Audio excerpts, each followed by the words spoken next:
That's not good. So I'm going to have a little rant time today regarding my neighbour.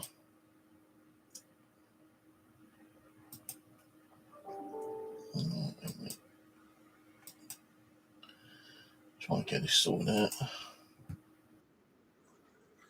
Right.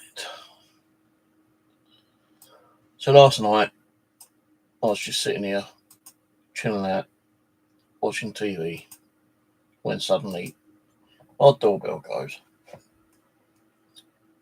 So I put the video on pause and I get up to go and open the door. And there's my neighbour from across the hallway. Not across the road, across the hallway. And I'm not going to go through all the depth of the whole conversation because I didn't record it or anything like that. I should have done. But she kind of came and complained about water dripping down the walls and keeping her awake at night time. So I said, what do you mean water dropping down your wall? So she goes on to say, there's water coming down the side of your wall and it's making a noise and it's keeping her awake at night time. I said, well, we haven't had a lot of rain. We've had a hell of a lot of rain. Rain is going to make a noise, isn't it? She goes, no. She goes, it's coming from your gutter. Well, what do you mean it's coming from my gutter? Well, it's coming from your gutter. Look, here's a video. She shows me a video of rain pouring down the walls, right? And it does look like a kind of a waterfall, actually. Very heavy. And I said, well, I'm sorry. I don't know what I can do about it. She goes, well, it's your responsibility. You need to get it sorted out. So I said, well, I can't do nothing tonight, because it's dark outside, I ain't going to be able to see where it's coming from and all that kind of stuff, I'll have to look tomorrow. So she goes, okay, fair enough. And she walks away. The conversation went on for about 10 minutes, something like that. But I'm trying to cut it down a little bit shorter. So there's me thinking, well, how can it be running down the walls? I ain't got no gutter. So I decided to go downstairs and speak to the neighbour underneath flat 1A, which is kind of like underneath flat 2, to see if they're actually suffering with any kind of water dripping down the walls. And again, to cut the long story short, yes, they are actually hearing water running down the wall, but it's not on the same side as flat 2, because flat 2, where we are, right, let me do it this way.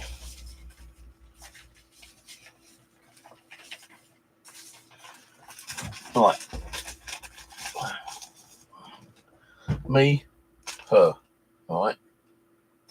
In between, there's water coming down her wall, this side, right? So in the between the two middle, the middle of both flats. Now, underneath flat 2, you got 1A, and 1A has said they've got water coming down this side, the opposite side. So I'm kind of getting a bit confused, thinking, well, how the hell are they getting water coming down their wall on the opposite side? Now, I just couldn't figure it out. So I said, right, thanks very much. I said, I can't do nothing about it. I will ring up, the housing association and, like report that people are suffering with downpours of rain, filling up whatever and like running down the walls. So after speaking to flat 1A, I went back up to flat 2, which is my neighbour, Chinese people, and I was speaking to them. And she goes, hang on, wait. What fucking wait for? So she comes back, she goes, come. So she allows me to walk through a flat, really nice, tidy flat, onto a balcony. And I'll tell you, her balcony is bigger than my fucking balcony. And she goes, look, gutter, water coming from your side, down the wall, hitting my floor, making lots of noise. Can't sleep. And I'm looking up. She goes, see that hole? See the hole? I said, no, I can't see the hole because I ain't got my glasses with me and it's dark anyway, so I can't see. She goes, well, your water's coming down your wall, right? Down your wall, making a noise. I can't sleep. So I said, well, okay, leave me. I'll ring up the Housing Association tomorrow and put a complaint in and see if we can get something sorted out. She goes, okay. Not jokingly, I said, if it keeps making noise, just change your bedroom, man. Go and sleep in another room or something. But she didn't really take much notice of that kind of thing. So anyway, I've come in here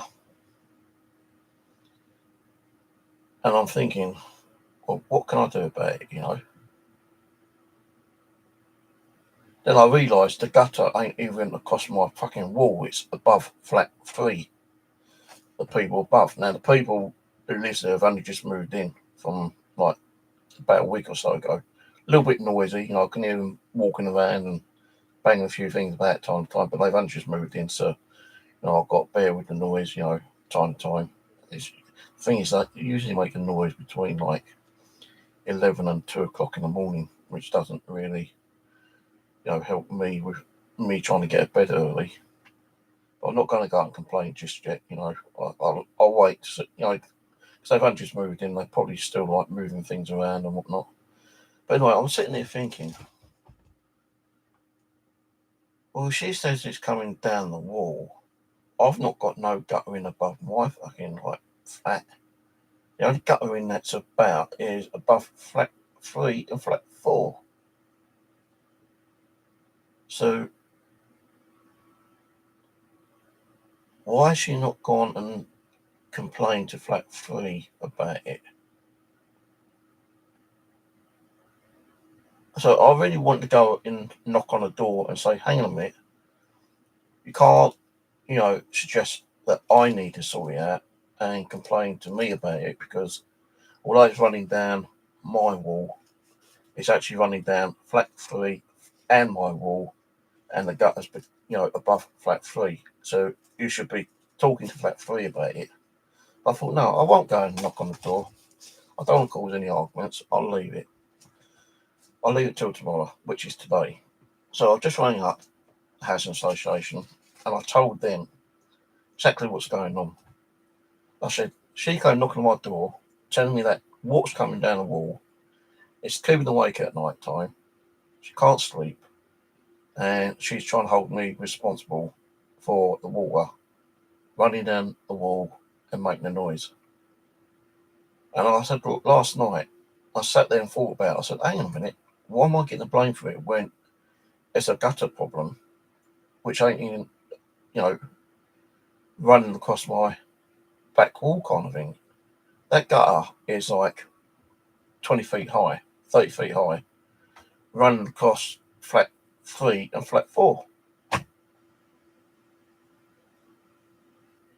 And the woman on the phone who I was speaking to goes, well, hang on a minute, she's got no right to complain and, say it's your fault and for you to deal with it, because it's not your problem to deal with it. If it's affecting her, she should be contacting us. So I said, well, she reckons she contacted you 2 weeks ago and they was going to she asked them to contact me to let me know what's going on. I said, is there anything you can look on the system to find out if it's been reported before?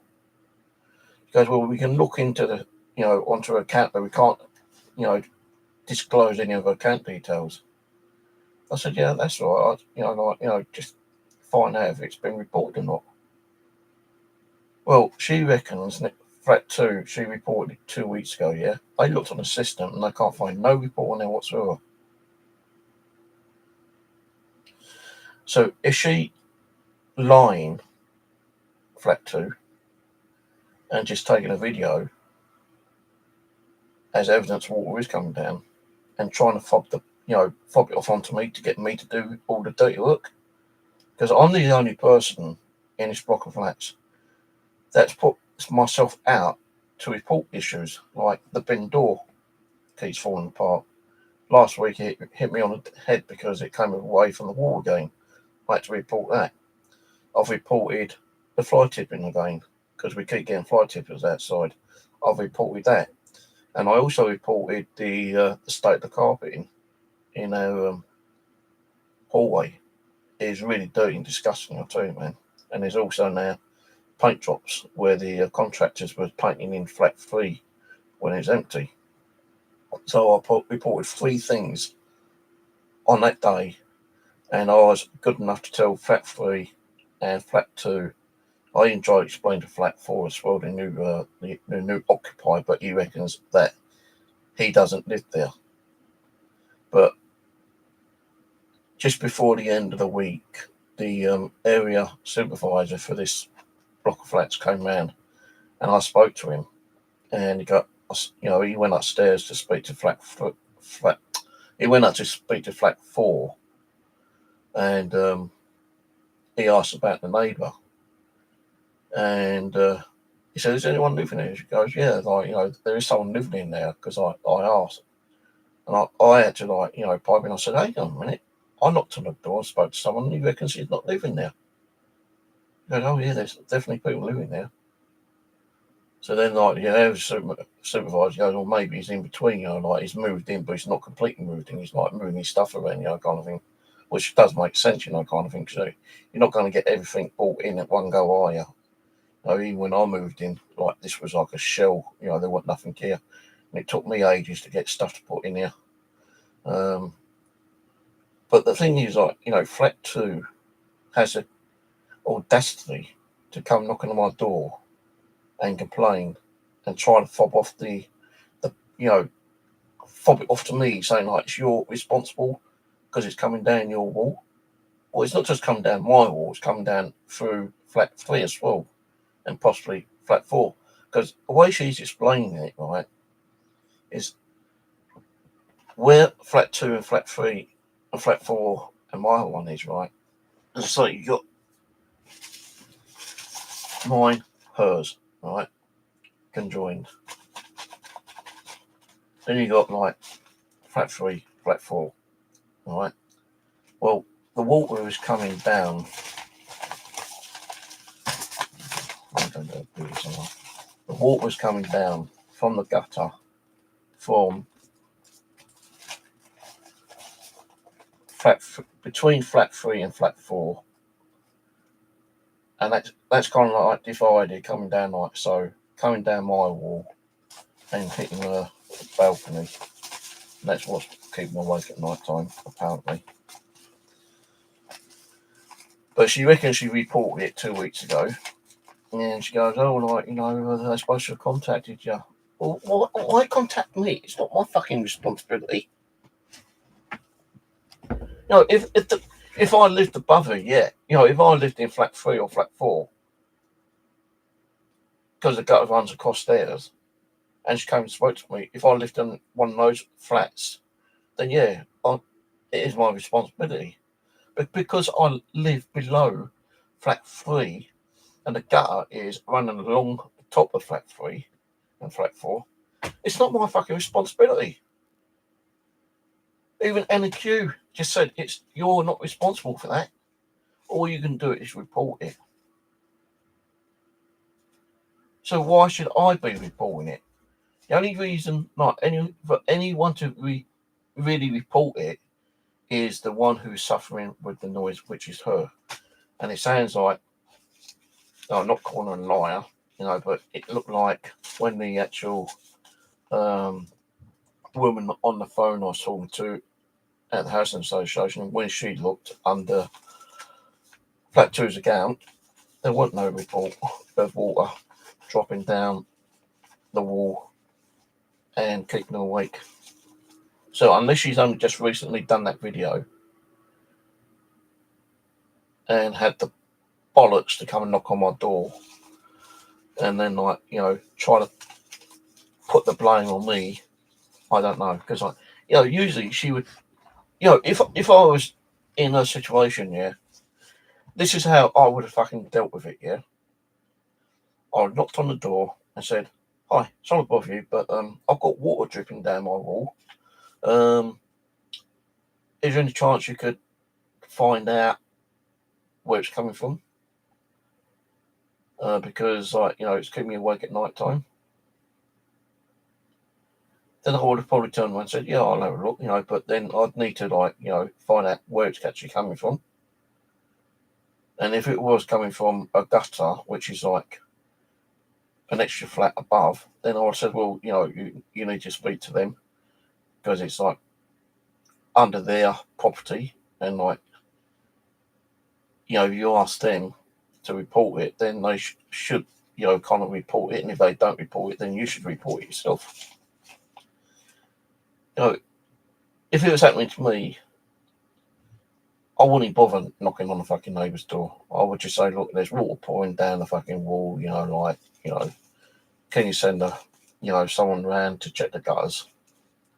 But she's done it, you know, she's done it a completely different way. She's, like, apparently reported to the housing association and said, like, it's coming from my wall, which in one way it may be, but it's not. It's coming down two buildings' walls, and, you know, because, you know, two balconies, you know, kind of like join each other, or the whole block of flats have got balconies, so they all kind of can join with each other, just that they separate with either a wooden fence or a concrete fence or whatever, you know, kind of thing. Yeah, they are all separated, but where the water's coming down, it's actually, I don't know if it's hitting the fence or hitting the actual concrete that's making the noise of the water flowing down from the gutter.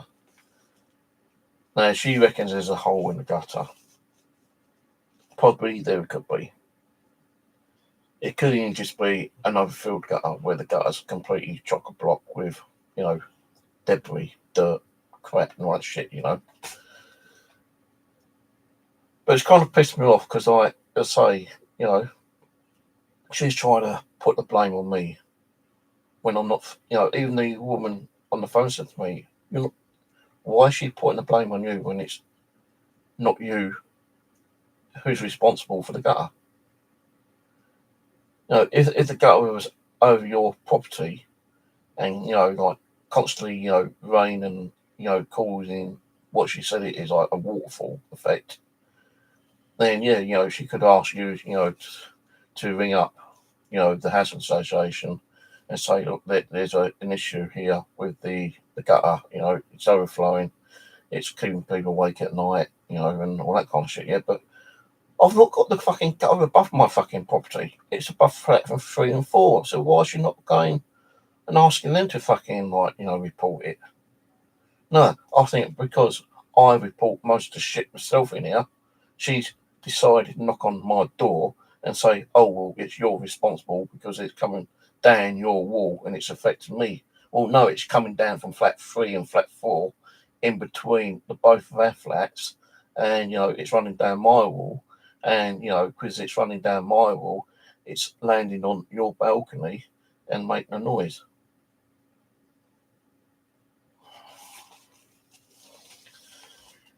I just went and knocked on the door, but she's not in.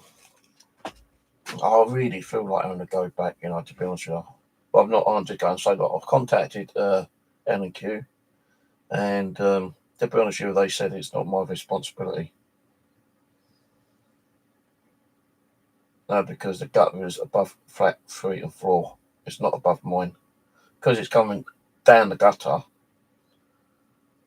you know, and it's hitting your balcony, you know, because it's coming over my side of the wall. You should be speaking to, you know, the neighbours upstairs.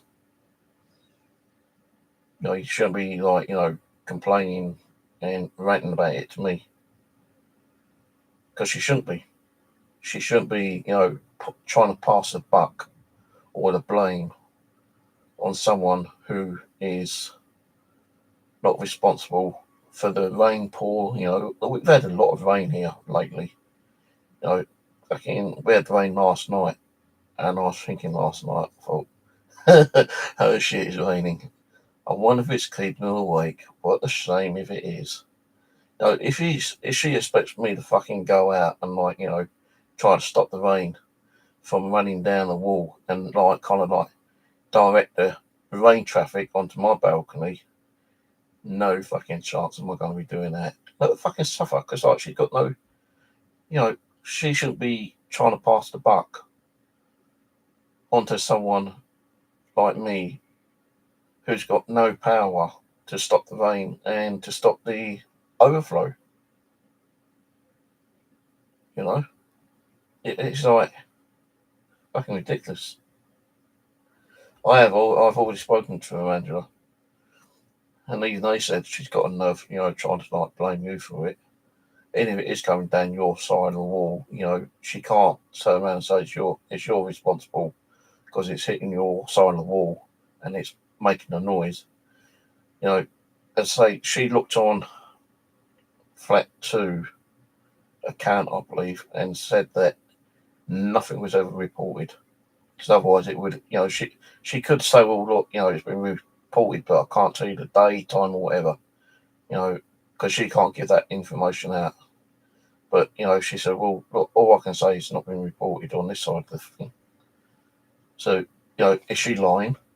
Is she trying to get, me kind of pissed off and, annoyed, thinking that it is my responsible and that, I should deal with it and ring up L&Q because she's not getting no response from them? 2 weeks ago, I said to the woman, she apparently reported this 2 weeks ago, right?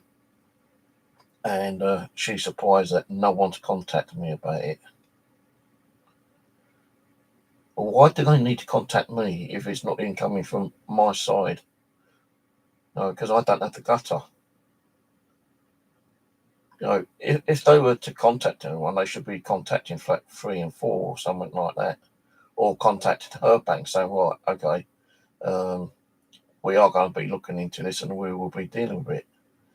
But the housing association, right, she told me that she's booked it in, but there's a very long backlog of repair works being done at the moment.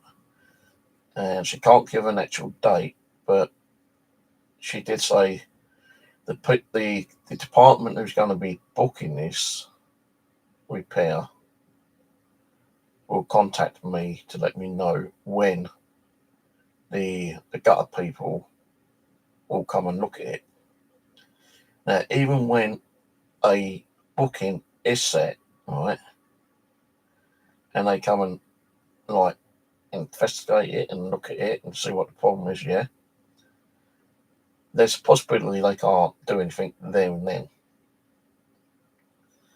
All they're going to do is come and look at it and then say, right, okay, it sounds like, a blocked gutter, maybe a crack in it or something, yeah. We're going to have to get the tools, we're going to have to buy a new gutter in and all that kind of stuff, yeah. And then rearrange another appointment for them to come and sort it out. And that means they're going to have access to Flat 1A, I believe, downstairs to put the ladder up so they can get access to our balcony, so they can put another ladder up to get access to the gutter. Hello, butt kisses.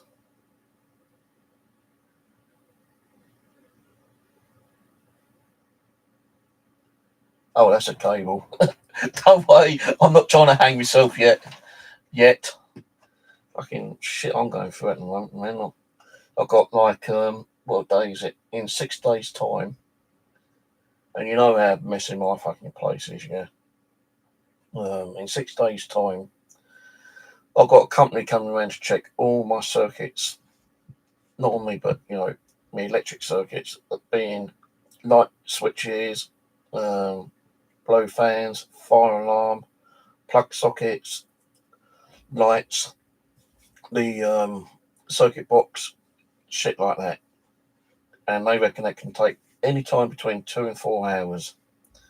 Now, yesterday I was like pulling a load of boxes around in the living room because there is a lot of boxes in the living room and putting them kind of near to the door. And I thought I was going to have to pull that out again to go and find out what's happening with the balcony. But fuck it, I ain't going there. I'm not going there. No. I'm not going to pull them boxes out just to get on the balcony to try and take photos of it. No, fuck it. If that water on the gut is disturbing her, she should be the one who's taking the photo. You know, she's already got a video, but she should be taking the photos and sending them off to NEQ and stating what the issue is.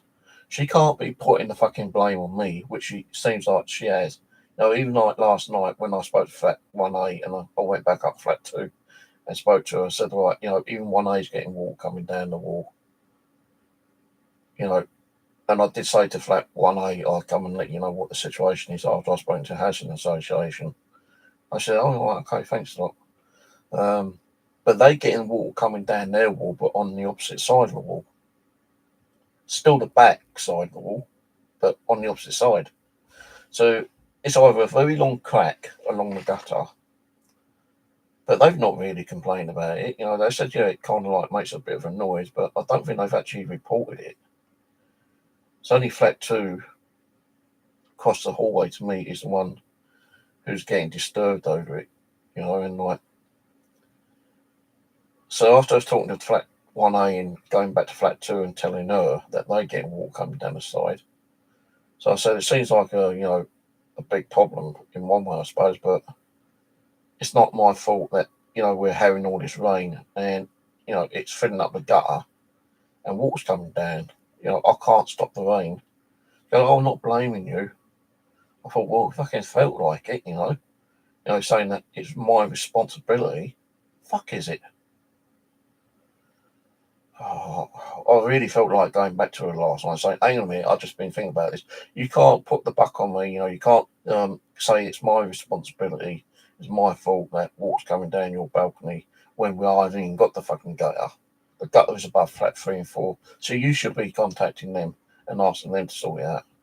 But no, she probably didn't think about that. No, she didn't think about that. She decided to come and fucking complain about it to me.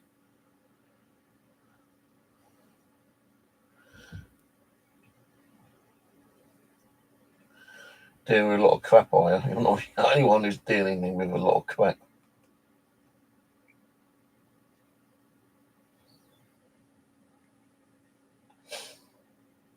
Maybe I should hang my fucking self, get away from all this shit.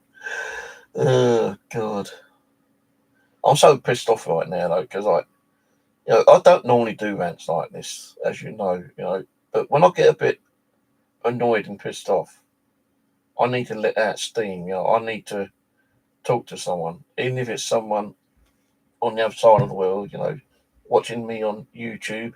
At least I'm trying to express my feelings and how I'm feeling about it, yeah?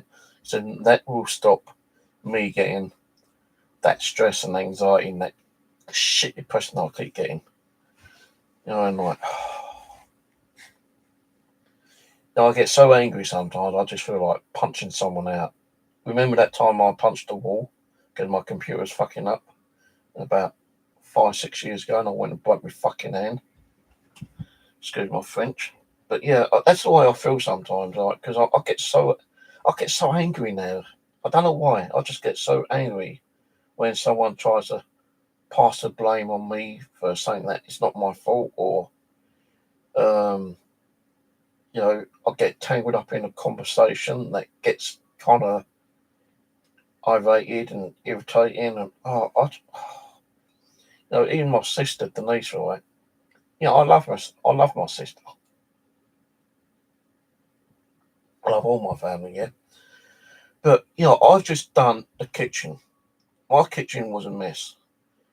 I spent hours in the kitchen the other day sorting out all the sideboards, scrubbing and scrubbing for hours because there was a lot of dirt and grease on the sideboards, yeah.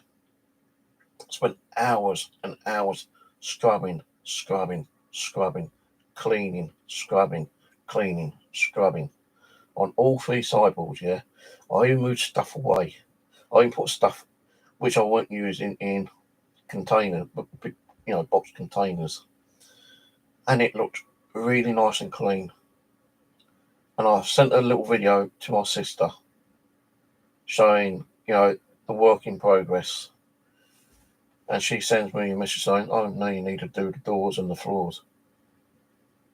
Yeah, the floor is dirty. I need to do the floor. I need to do the cooker. The cooker is the main thing I need to do because it has got a lot of fucking, grease on it. And I've not used my cooker for years. But there's still a lot of grease on there. I'm trying to find out the best way to get, grease off the cooker, which is like, kind of like harden up. I've got like machine and, different kind of like cleaning fluids. I've even got stuff for the oven, but that's for inside the cooker. It's not for the outside. So I'm trying to like find out on the internet how to get rid of grease on top of the oven. I had tried cleaning it before with a scraper, but the scraper snapped on me a couple of times and nearly cut my fucking finger off doing it. So I'm trying to find a way to do the cooker first because it's not worth me cleaning the floor if I'm going to make a mess and water going to keep splashing everywhere on the floor, is it really? The floor's going to get greasy when I'm trying to get the grease off the cooker. But, it's like, oh, well done, Steve, you've done a really good job there, But she complains that there's still stuff on the sides that, I don't really need on the sideboard. Like there's cups on there. You only need one cup. Which is true, but I have a couple of cups on there just in case I might have someone man, like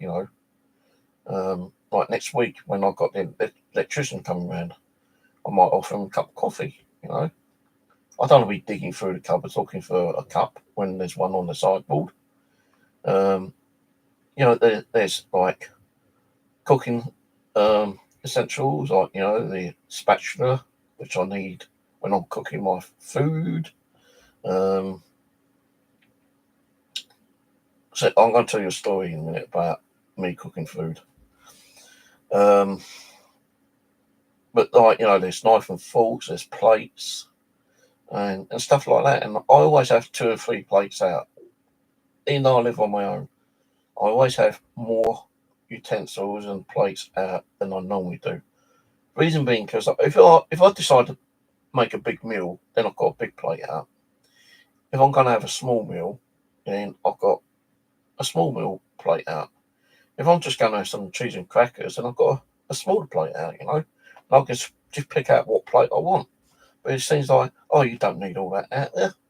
I've got herbs, I've got salt, pepper, I've got sage, I've got, some other kind of herbs, which I've got on that side of the sink, while my cups and plates and stuff like it's on the draining board, and I've got like metal water cans, where you put your water in when I go camping. I've got a couple of cups there, utensils, and all bits and pieces. It's a lot fucking cleaner than it used to be. Because like on that where the sink is there, I've got my tea, coffee, sugar, all that kind of stuff. Yeah, I've got my microwave and my little mini cooker. All right. Now that's all on that side. Yeah. Then there's the sink. You got your draining board. Then you got the kind of like little L-shape sideboard there, and that was completely chock-a-block with stuff, like fucking cables and mixers and blenders and knife and forks everywhere, you know. Well, I just like fucking chucked it on the side. I thought I'd put it away later, and I never did do, you know. Now, they were completely full, but now it's like that, you know, not even quarter full. And I feel like, you know, I show my sister my progress, and she's saying it's still messy in one way.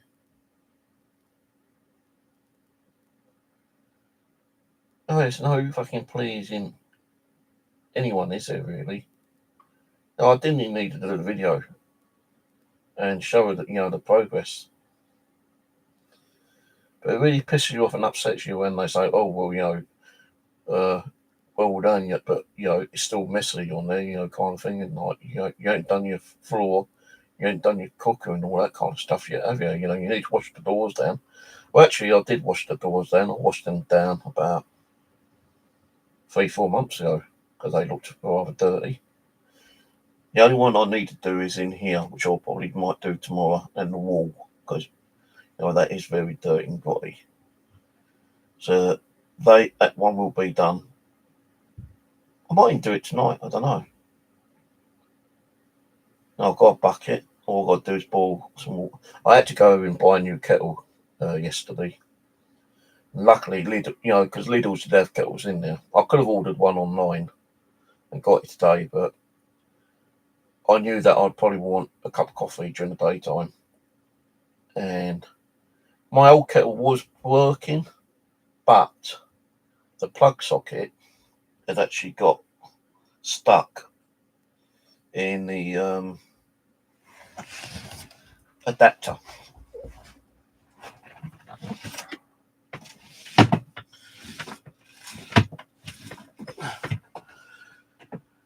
And would you believe it? I can't find one. Oh, yeah.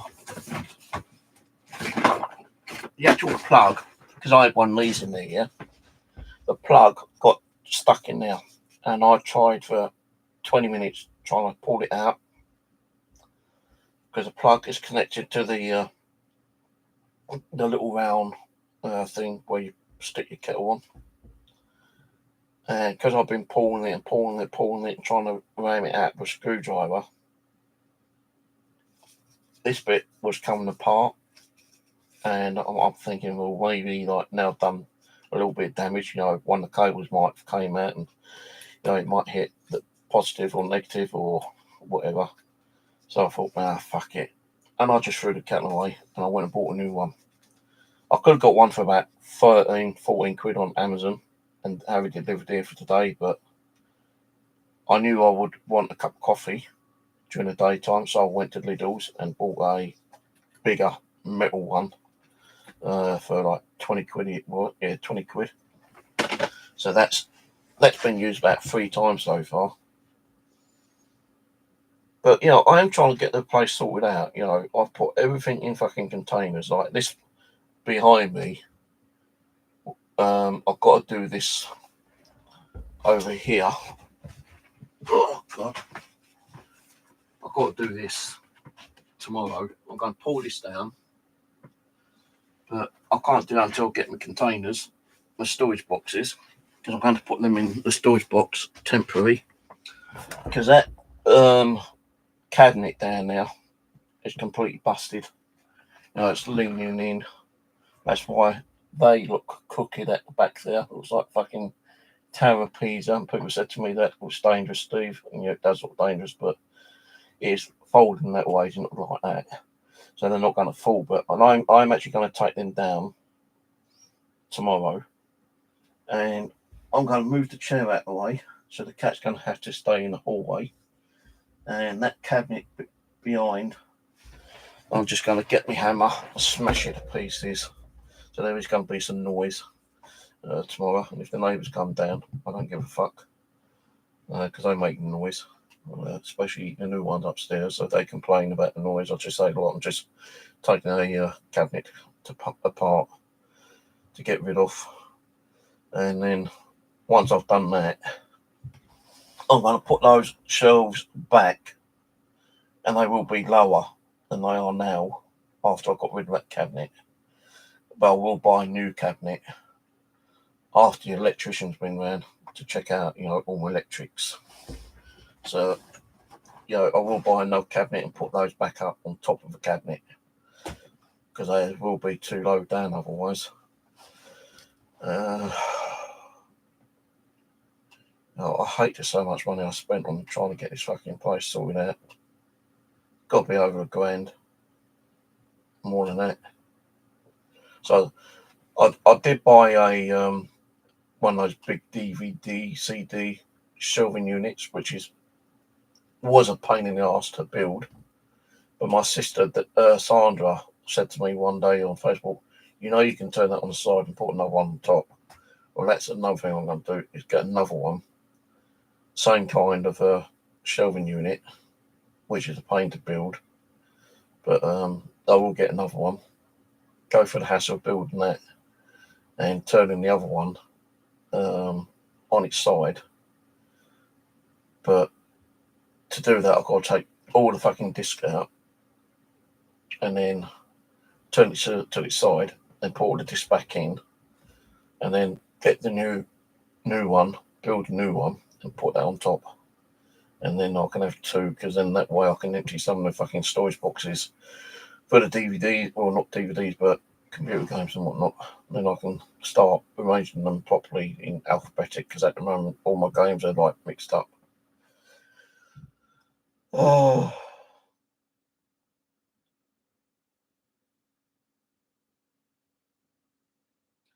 I feel like fucking crying sometimes. Yeah, I'll tell you that one thing. Yeah, I always say it's always good to cry on someone's shoulder. Yeah, well, whose shoulder? Oh, fucking crying.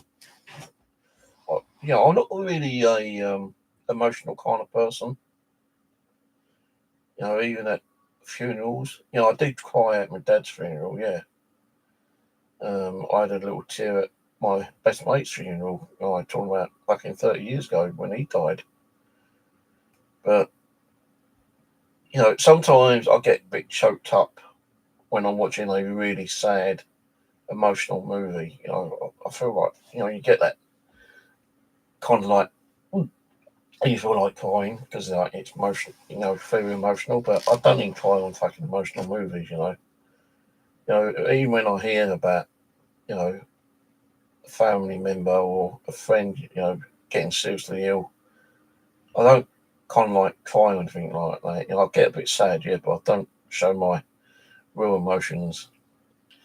It is kind of very hard for me to cry, actually. You know, I feel like crying every fucking day, but I don't, because you know, I'm going through shit right now, and I just hate my life sometimes. You know, even when I'm talking to people on the phone, like, you know, and I have to explain my mental health issues and, like, you know, me cluttering and all that kind of stuff. You know, the hoarding. You know, I originally did have that living room practically half filled until I started going out and buying a load of games again, and it's now got filled up again. Well, not filled. You know, I can still walk through it and move things around, but the one time I couldn't even do it. Sometimes I feel like I've let myself down, and I just want to like fucking cry my eyes out and, you know, go and fucking jump underneath a bus or a train. So, but you know, I think of my family too much to do anything, you know, in like self harm kind of thing. They want to go to hospital and things like that, you know, and they ask about my mental health issues, and they say, well, where have you thought about self harming? Well, yeah, in the past I have, but no, I don't, because I always think about my grandsons and, you know, and my family more than anything else, you know. And you got to look at, you know, you may have a shit fucking day today, but tomorrow could be a better day, you know. And I know a lot of people say, well, you know, like, if you feel like, you know, kind of like cramped up, you know, and like, you know, feel really depressed and like pissed off, and you're sitting indoors, you know, moping, just get up and go out. Go and take an hour's walk or something. But at this moment, you can't, because it's fucking pissing down the rain all the time. You know, go out in the pissing down rain, you know, and come home with like fucking pneumonia. Yeah. Like, you know, I know we all have bad days, you know, kind of thing, but I just don't really want to be talking a lot about it, to be honest with you. You know, I do feel down quite a lot and depressed, and I feel a bit kind of sad that, you know, I'm not doing the paranormal anymore. I really wanted to get the channel back up, but it never worked out. No, I don't even feel like anything paranormal or any kind of like spiritual energies around here. So that's why I've given up the paranormal. I did get a message the other day, I can't remember who it's from, saying, "Oh, why aren't you doing your paranormal?" I'm not doing it. I've kind of lost interest in it, When I try to get it back, no one was viewing the fucking channel anyway, so what's the point?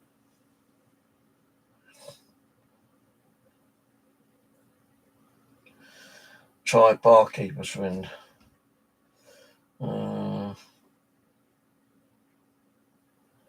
White counter, and it's always getting stained, and that stuff makes it all come out. Yeah, but that's stains in it. It's not for like, real thick grease, I don't think.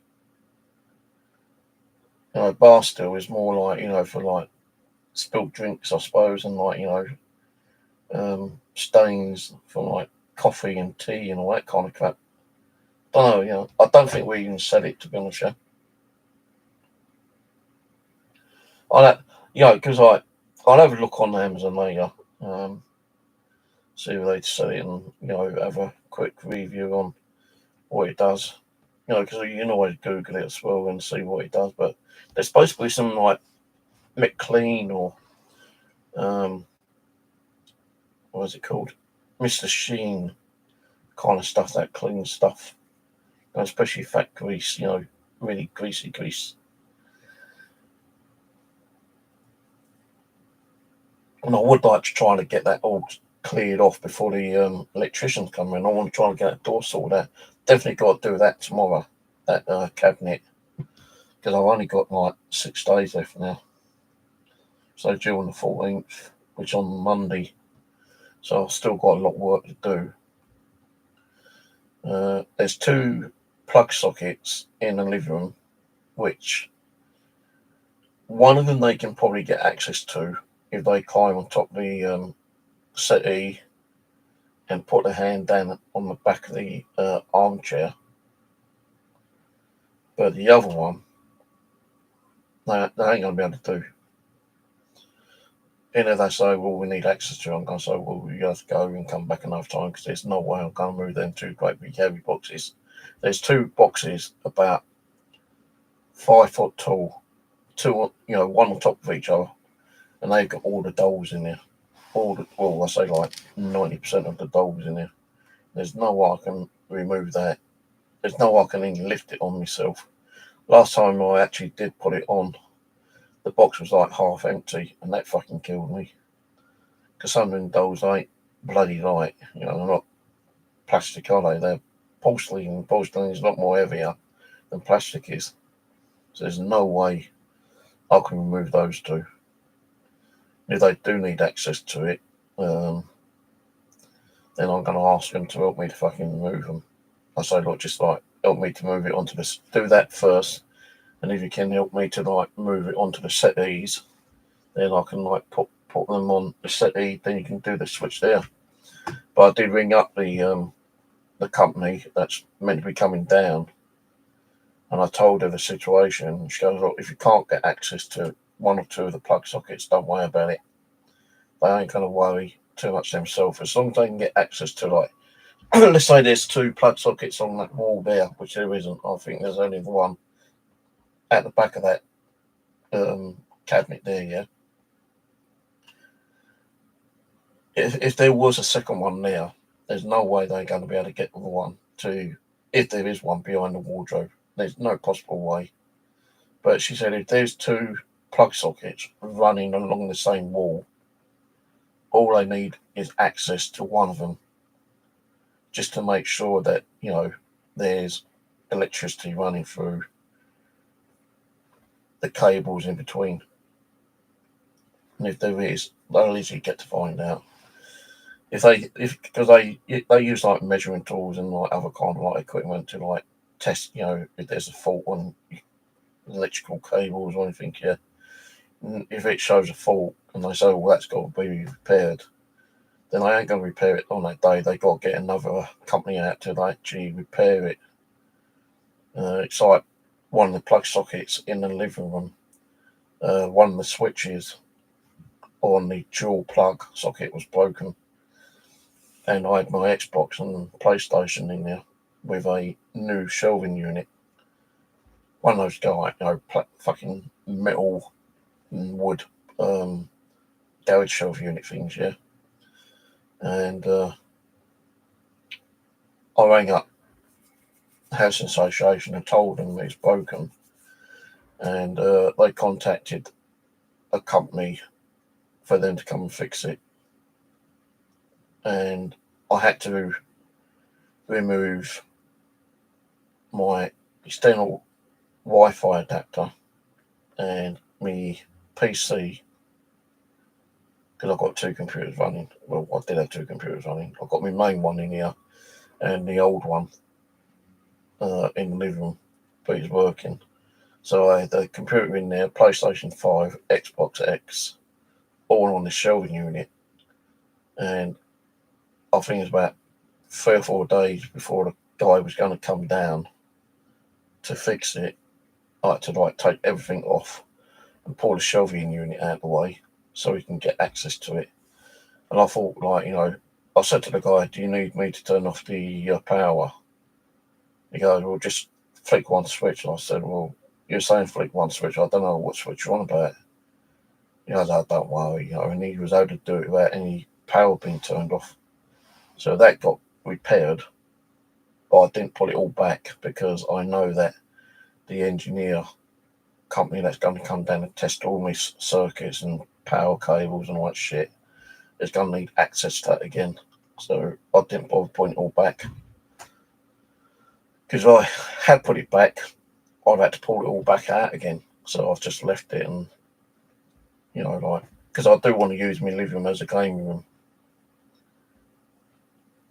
And I bought some stuff. I bought LEDs on the TV and some nice little LED flashing speakers. Got LEDs at the back of the TV. I've got LEDs on the front of the TV. I bought myself a gaming zone neon sign. Oh God, I feel knackered. Bloody, I woke up with a fucking real bad back pain yesterday. My back was hurting so bad yesterday, I'll tell you. It hurting for about half a day.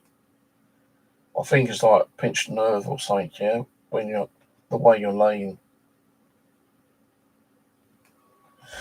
So I am trying to read the comments as well.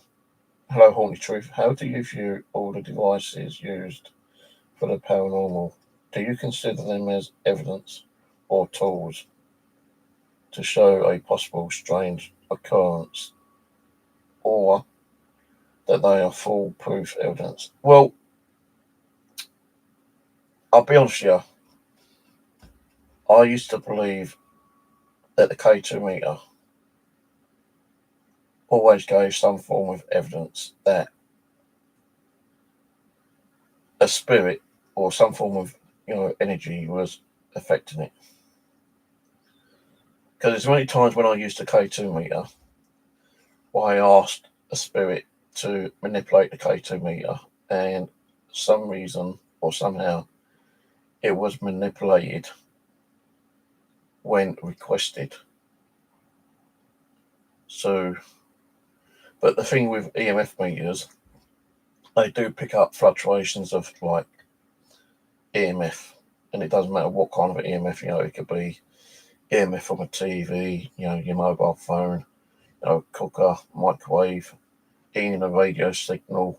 It can pick up, and for it to actually get a kind of response when you're asking a question directly at that same time, I always thought a K2 meter was a good kind of tool to use. EVP recorders, digital recorders, I've had so much weird stuff come from those. I've had direct responses, direct answers on an audio recorder than I have when I've asked a question.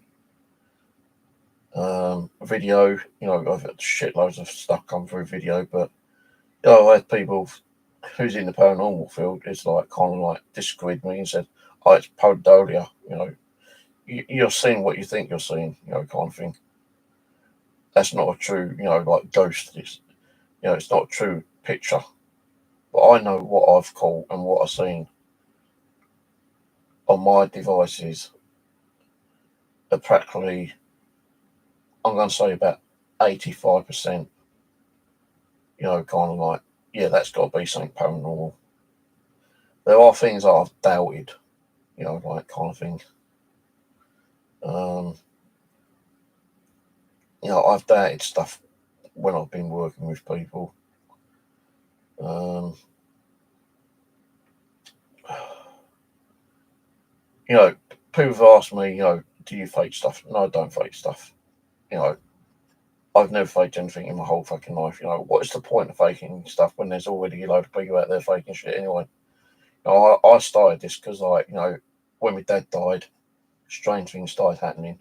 I was hearing footsteps when there wasn't no one else in the house. I was smelling smoke. No one in the house smoked, but I could smell smoke. I, I heard my name being called a few times, and like that's what got me into the paranormal. Because I've said this story many, many times. When I was in the hospital with my dad, because my dad died of dementia and Alzheimer's disease, yeah. Um, the night he died, I was there with him in hospital, and I said to him, "If you ever want to come and pay me a visit, pay me a visit. Just don't scare the shit out of me." And it's about a month or so after he died, things started happening in the place where I used to live, which was in Collieswood. And I was at the time still married and I'd my kids there. I'd been my ex-wife, so I'm divorced now. She used to work long hours, so she wouldn't be until about 9, 10 o'clock at night sometimes. And my kids will probably like be up in their rooms or sleeping or out with their friends. And sometimes I'd be on my own. And it seemed to be when I was on my own, most of the time I'd feel like a presence around me. And I always thought, it was my dad. There was times when doors opened and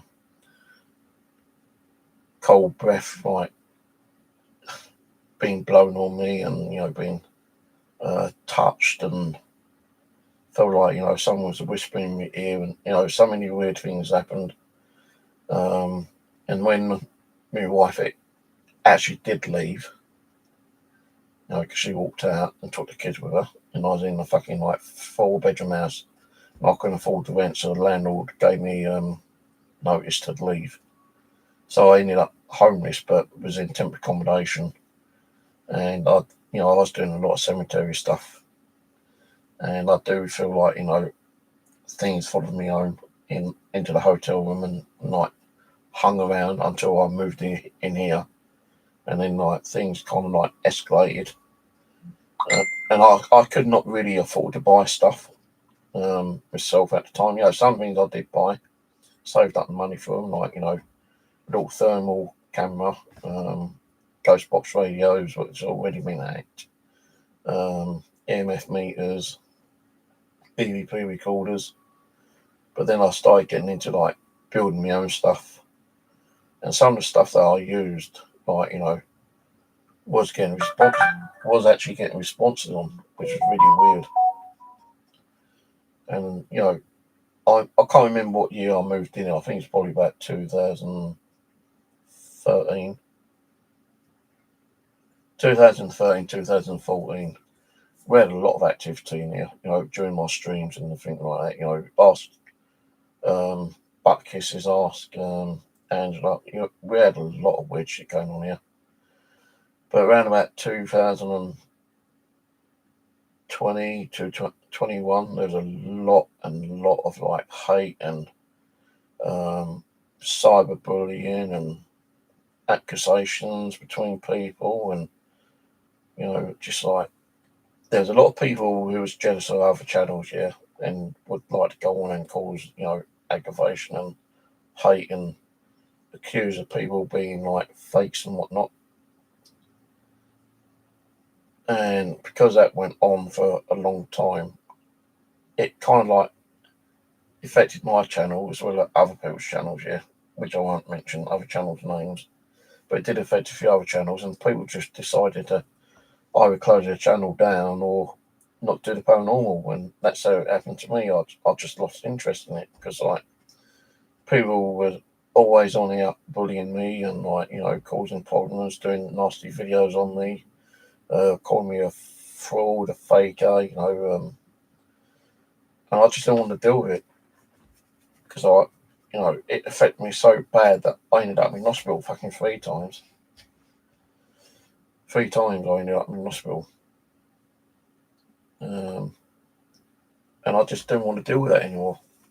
So I told people I'm coming out to paranormal. Some people didn't want me to leave, but some people said, well, you take a break from it and come back later, which I did try to do, but it didn't really take off. So I decided, fuck it, I ain't going to do it because I've kind of lost interest in the paranormal. Nothing's happening around here anymore anyway. Because years ago, there used to be a lot of stuff going on here. But now there's nothing going on. So, I kept saying I wanted to do more cemetery stuff, but I never done it. Never got to do it. Didn't have the art. Didn't have the passion for it anymore. I've done other hobbies like metal detecting, magnet fishing, bushcrafting, nature walks. But the last 2 years, I just ain't done anything.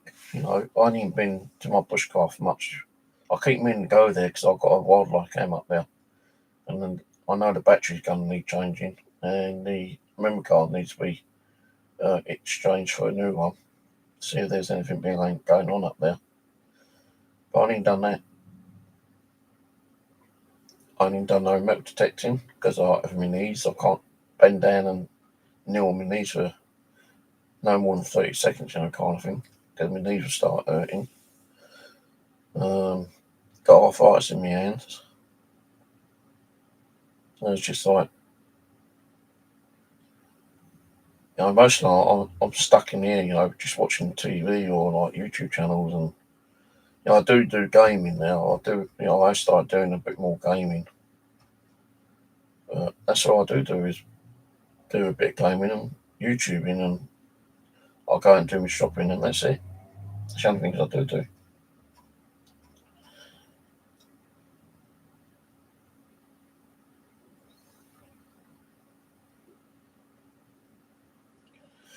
Alright, cheers. I think I might have had that sent through. I'll check my Facebook later. I'll have a look on Amazon. See if it does like tackle grease. But I've bought stuff, where it says like tackle hard grease, and it doesn't tackle hard grease. I know I should like clean things, after being used, but when you're going through mental health issues, I do have a form of OCD. OCD is like obsessive cleaning disorder, but I have the opposite one, and it is still classed as OCD, obsessive clutter disorder, not cleaning disorder, clutter disorder, and that is actually on my medical records.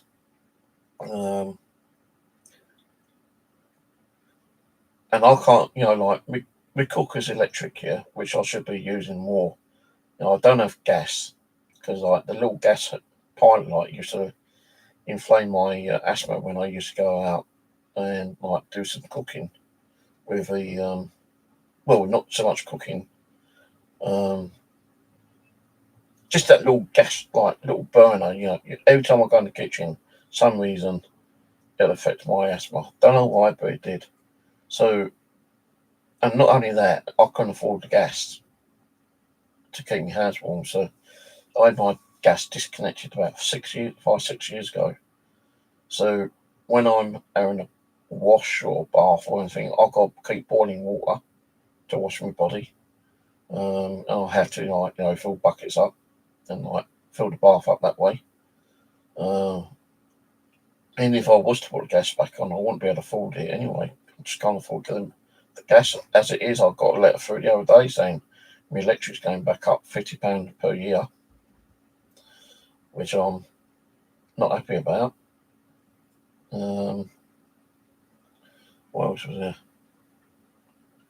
Yeah, like I say, like the little pilot, like used to affect my asthma, but to cook, I've got a microwave, and I've got one of those like bloody gas camping stoves, and when I'm actually cooking, it does sometimes affect me asthma, but I'm not standing there constantly, waiting for one side of a piece of pork or chicken to cook.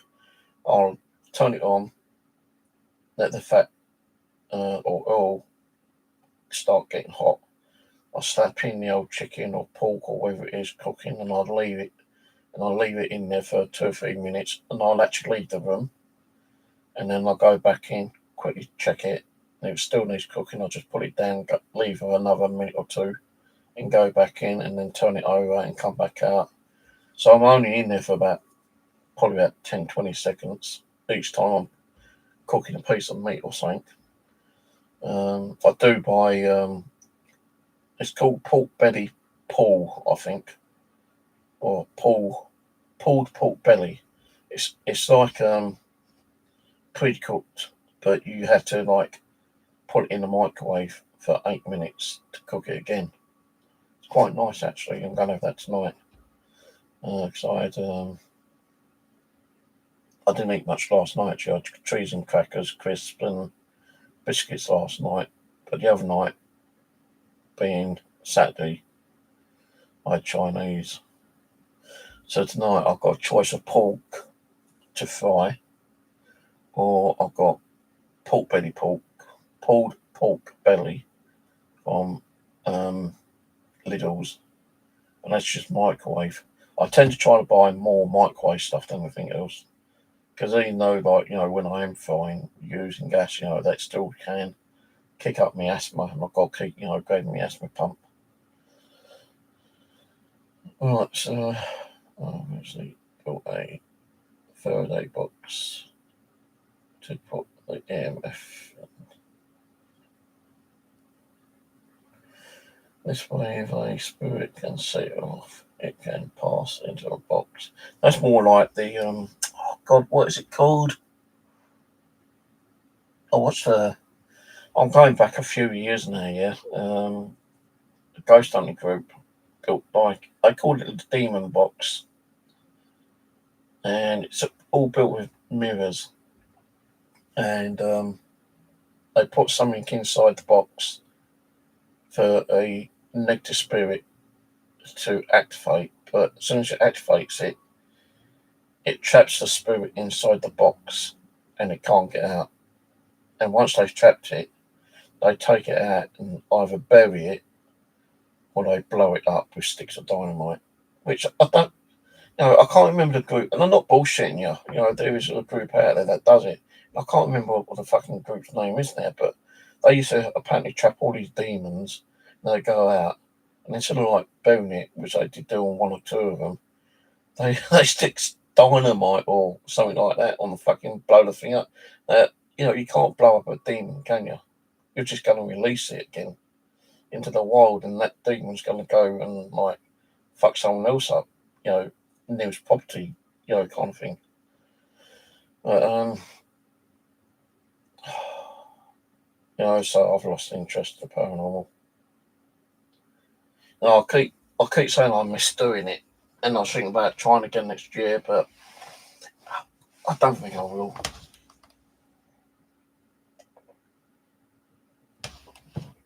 No, I have been asked, what am I going to be doing with all my paranormal equipment? Stuff I've bought, stuff I've built. Well, some of it I will probably sell at a later date when I get around sorting it all out, like ghost boxes, EMF meters, DC boxes, power sensors. Some of those I will probably sell. But me EDIs, I've got two EDI EMF meters. They cost me like 250 quid each. And if you look on eBay now, they are going a lot more expensive on eBay. They're going up to about £500–600, and that's pre-used second hand. And I've got 2 of them, so I might sell one and keep one. I might keep them both. I don't want to sell both of them, because if there is that chance that I do try to get back into the paranormal, at least I've got, at least one available to use still, because that gives off EMF fluctuations of like heat and coldness and God knows what else, and vibration, and picks up audio, and you can download the little software tool that gives you the graph of what it's picked up and detected. I don't even know where it is actually. I know I've got 2. I think one is in one of these drawers here. The other one, I'm not sure what I've done with it. But most of my paranormal stuff is in here. Even like walkie-talkies I never got to use. These, for instance. Rose sent me a couple of down. I still use these. These I've always thought were pretty good, because like mode 3 on that, the amount of responses I've got on that was like fucking like unbelievable. I've got 2 of these. I think I've got about 3 of those.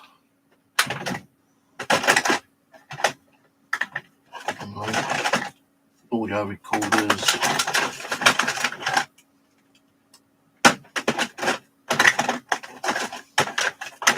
Just so I can get them back in there.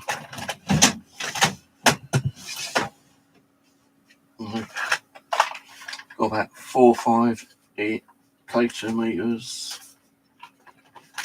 Say walkie-talkies.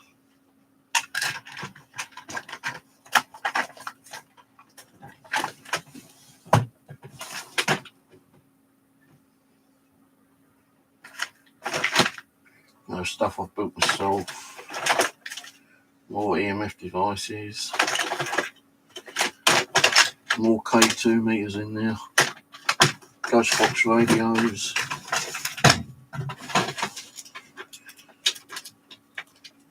Another kind of K2 meter. Well, another kind of.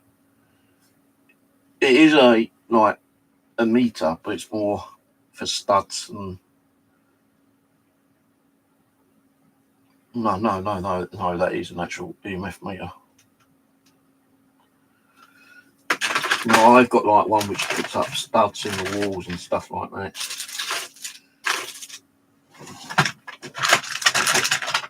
Like pipes and I don't know what I've done with me. Oh shit. In here. I've got fucking old dictaphones and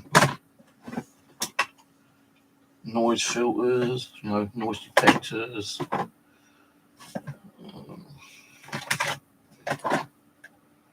My DC boxes. The thermal camera. That cost me £350, that did. So there's no way I'll be selling that. More audio recorders.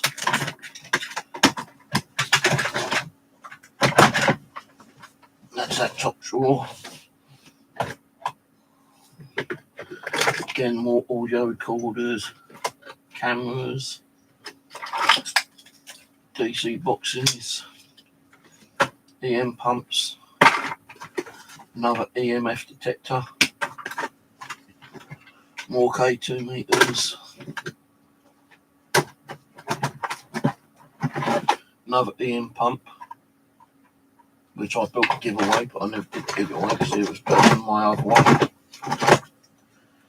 Another audio recorder. Got so much stuff in here.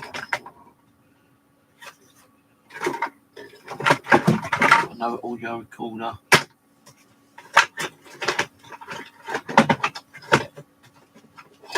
mobile phones, Android ones which got like ghost box apps and shit like that on it.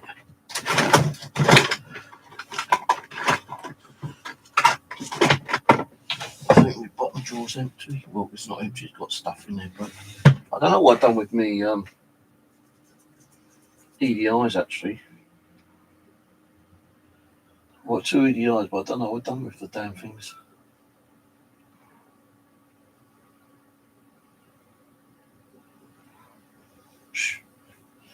That's an empty box.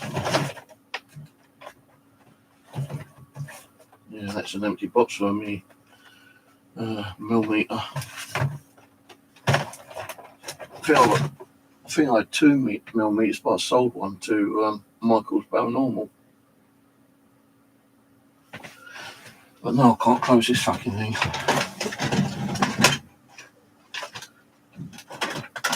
Because that's stopping it.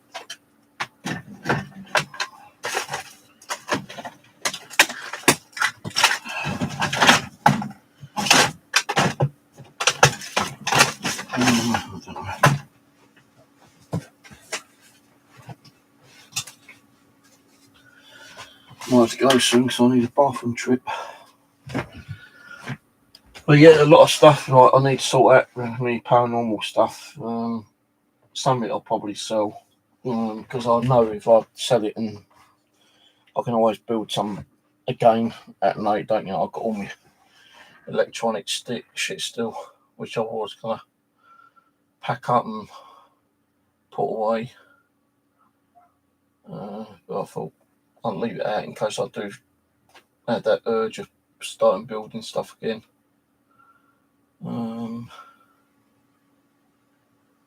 But yeah, it's just like, you know.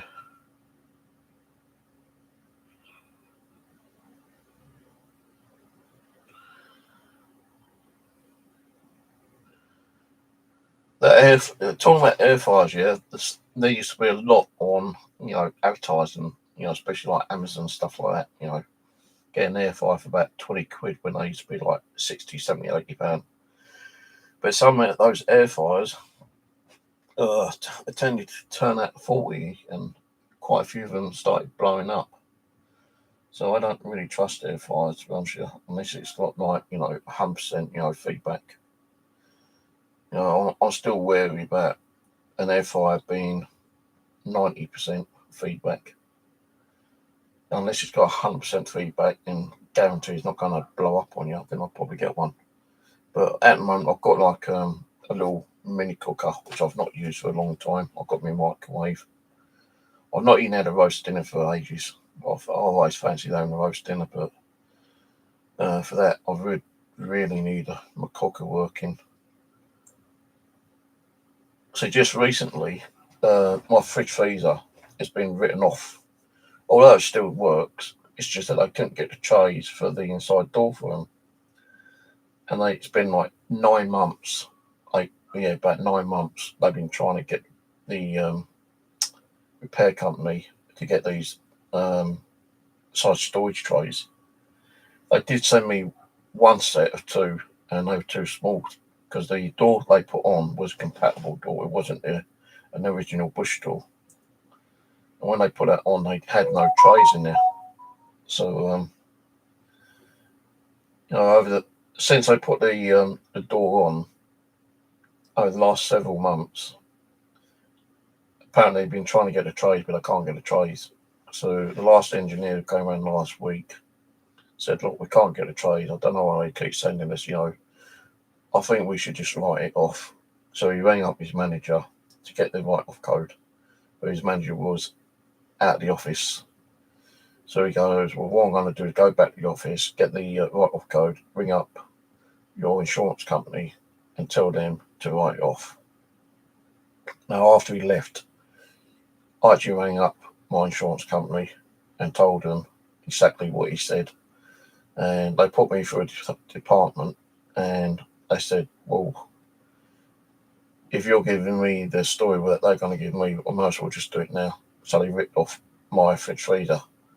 And they did compensate me a little bit. And they actually gave me Argus credit buy a new fridge freezer for £250. I actually rang them up the other day, plus they rang me yesterday, and I actually explained to them, look, the fridge freezer that I was going to get, they can't deliver it in my area, plus they were out of stock. There was one now, which was in my area, but it was going to be 3 weeks. And now, because the compensation they gave me with Argus, what's the name? They didn't give me the full amount at first, so I had to ring up and complain about that. So then they sent me a second coupon for Argus for total £250. Now, when I got a phone call yesterday, I said, look, I've already explained this to one of your other colleagues. The fridge freezer I wanted, although I was waiting for 3 weeks for it to be delivered to my property, they no longer got it's out of stock. I got one for £200, but it's a shitty one. I don't really want it. So, in other words, I'm keeping the fridge freezer I've got at the moment because it still, keeps stuff cold and still freezes stuff. It's just I can't fill, the fridge freezer up to full compatibility. I still have to keep going out 2 or 3 times a week to buy more shopping. When originally I need to go out once a week to buy my shopping and fill my fridge up. So what I'm going to do is, because the coupons are valid for a year, it don't mean I'm going to wait a year to use them. I said I'm going to wait till Christmas time and probably January, for the January sales, and see if they got a fridge freezer there, and then probably order one near the time because they probably will drop down in price, and I'll be able to get a more better one at a lower price. And I said to him, I don't have to spend the whole £250 on a fridge freezer, do I? Because I've got to pay £20 on top as it is for Argus to take away the old one for recycling purposes. So I said, oh, no, you can spend your money on what you want, kind of thing. If it is for a fridge freezer, that's better still, because then, we know that he's actually going on fridge freezer. But I said, yeah, but they ain't got none around here. I said, I can't go to my local Argus because all 3 local Arguses, being Stretton, Wimbledon, and Croydon, have all closed down. You've got all this stuff online now. And if they ain't got it in one of the warehouses near to my area, I'm not going to be able to get one, am I? I'm going to have to keep waiting. And if they got a £300 one, I ain't going to be wanting to put more money on, through my vouchers, because it's going to cost me still money to get rid of my old one. If I put it outside, it's going to cost me £60 by the council to pick up. But if I buy, if I get it taken away when I get a new fridge freezer, it's only going to cost me £20 through Argus, through their recycling thing. So he said, oh yeah, that makes sense, kind of thing. I said, well, I can't order anything because I ain't got anything in that price range to, for me to have and to get delivered. So it just means waiting around. So he goes, yeah, that's okay. We just wanted to make sure everything's going okay, got any more problems. And, I could turn around and say, well, my fucking cooker's fucked, kind of thing, and get, a new cooker. But what they would do, they'd probably reject taking it away because it's covered in fucking fat, oil and grease, for one thing, yeah. And 2, I think it still works, although I've not used my cooker for about 3 years. I think it will still probably work once it's cleaned out. And if it don't work, that's insured anyway, because my microwave, my washing machine, my fridge freezer, my cooker, and a couple of my TVs are all insured through the same company. And I'll get charged around about £50 per month, all on my insurance. So, the fridge freezer I bought in 2019. So it's 5 years I've had it. So it's had a good little run for its money. And the amount of insurance I've paid on it, I've probably paid enough to buy 2 fucking fridge freezers with that. Because I think I'm paying about £6 a month on the insurance. So if you're good at calculating, what's that, £6 by 52 by 5. I don't know. Let's see. I think I'm paying like £5.99. Let's get the old calculator. Right, so say £6 times 50. No, it's £6. Hang on, that's wrong. Because I'm thinking of 52 weeks. It's like £6 per month. 6 times 12 times 5 equals 360.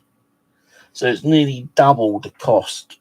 Well, I say 1.5 times the cost of my fridge freezer. I paid that insurance because my fridge freezer originally was 250.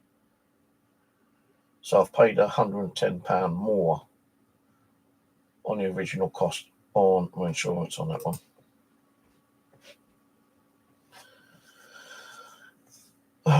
So yeah, like 2 TVs. The last TV that broke wasn't insured, so I just bought myself a 32-inch one to do my gaming on. I might get another 43-inch one at a later date. I don't know yet. So I wouldn't mind having one of the TVs connected to a TV wall mount and have it kind of like at an angle that way. But I don't think I could get another 43-inch TV in here.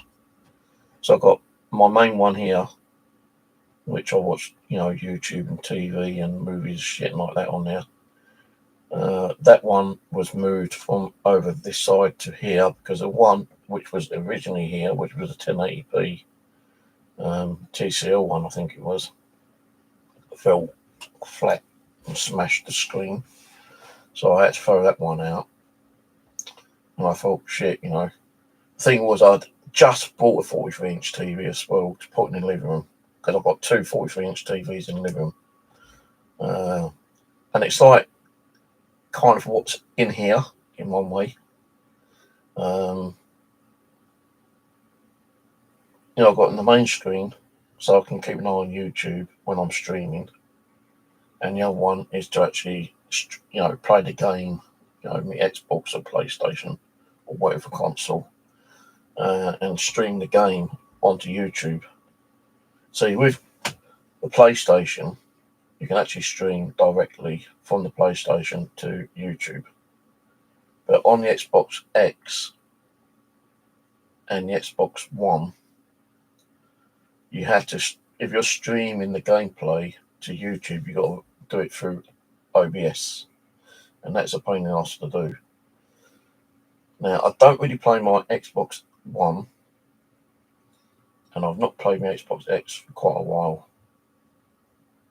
But I still want to keep them because there are games going to come out which I might want to play later. But I've got so many games, hundreds and hundreds of games.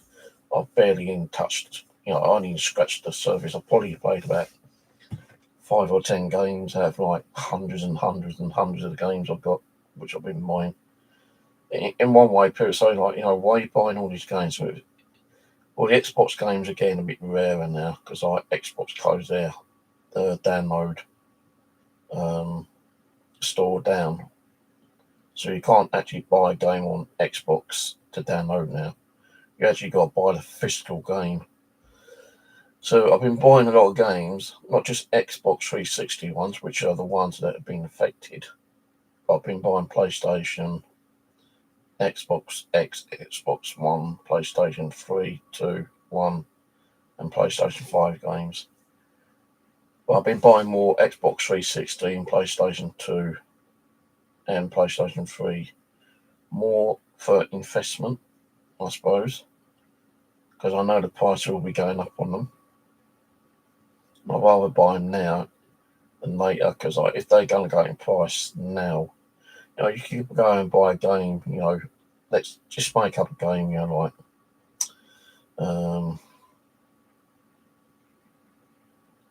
Battle Royal, you know, I know that's a movie actually, but let's say Battle Royal you can go and pick up for like £5 second hand right now, or like 25 quid brand new. Eventually that'll probably go up to like £20 second hand and like £50, £100 brand new, you know, kind of thing.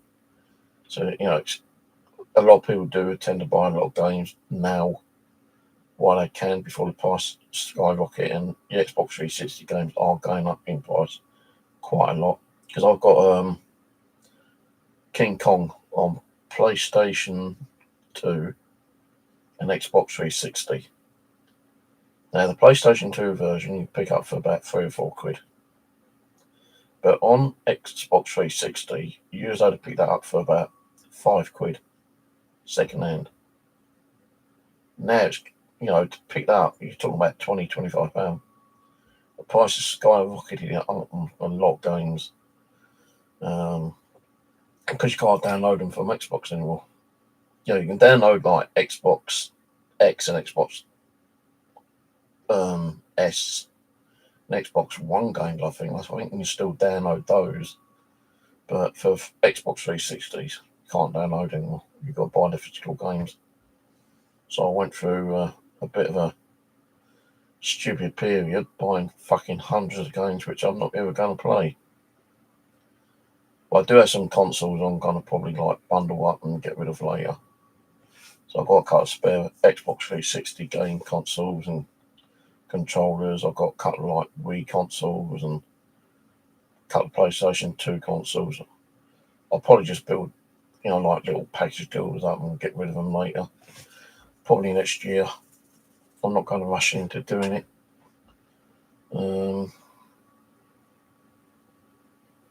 But that's where a lot of my money's gone in game and stuff. And like, you know, I bought myself some little LED speakers the other day. These ones here.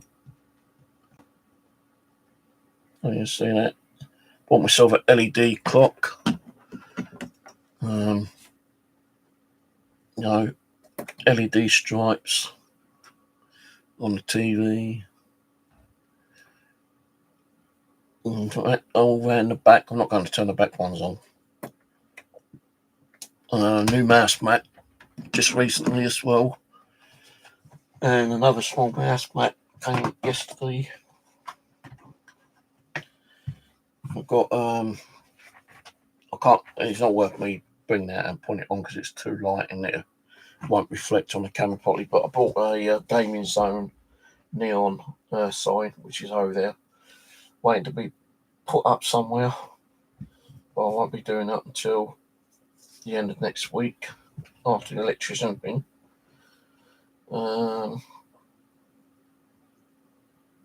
Because they're going to need access to the plug sockets and they're going to keep unplugging everything.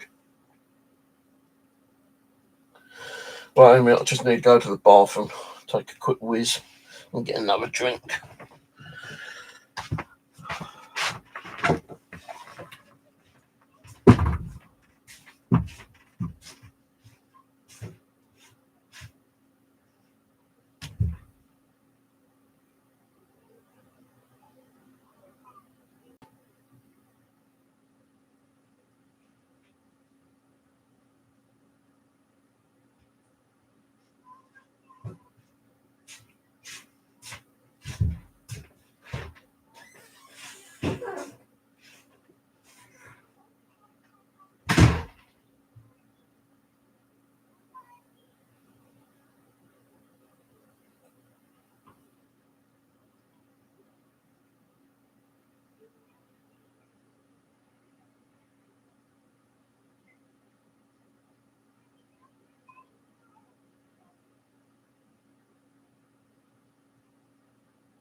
I don't know what I'm going to say to my neighbour later. I don't really want to be having a shouting match with her, but it might happen. It might happen.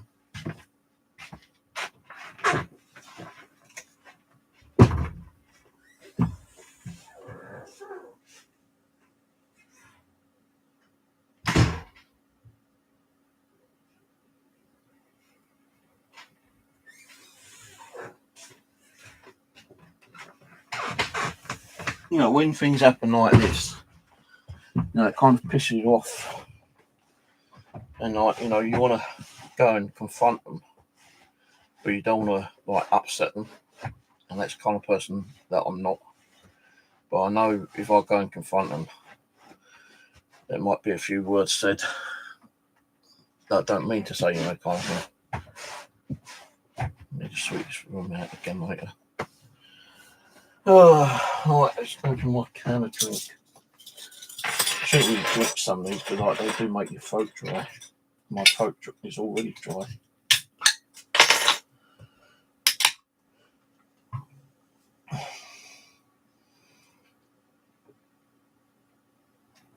Oh yeah, you may notice that the mirror's not here anymore. Because I bought 2 brand new computer tables, one for the living room, and this one I've only just recently put up. It's an L-shaped table. I've got my DVR system there, as you can see. So if I was to do a stream overnight, which I very much doubt I will do with the DVRs, you get to see what's going on.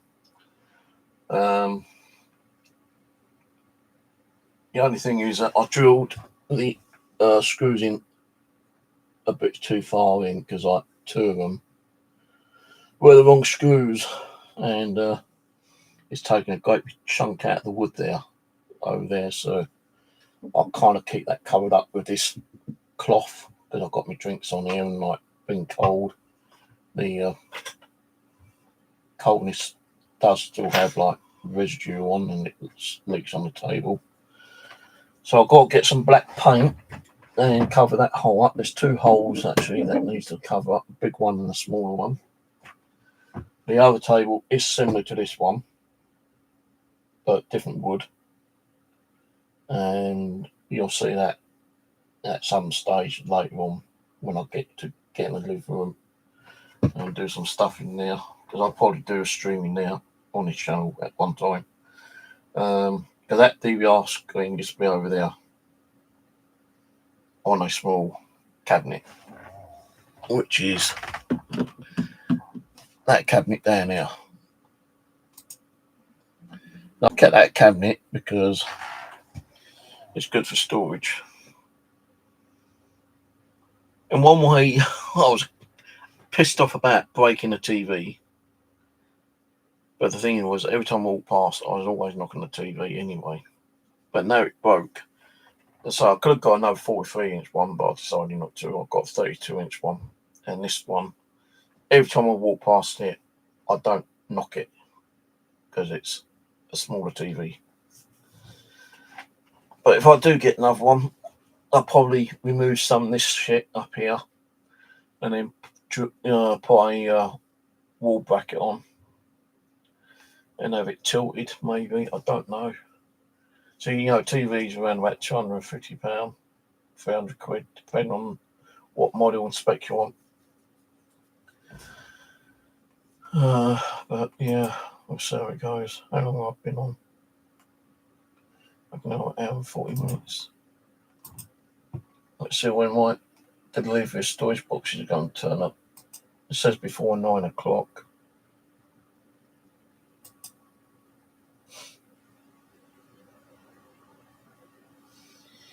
They are out for delivery.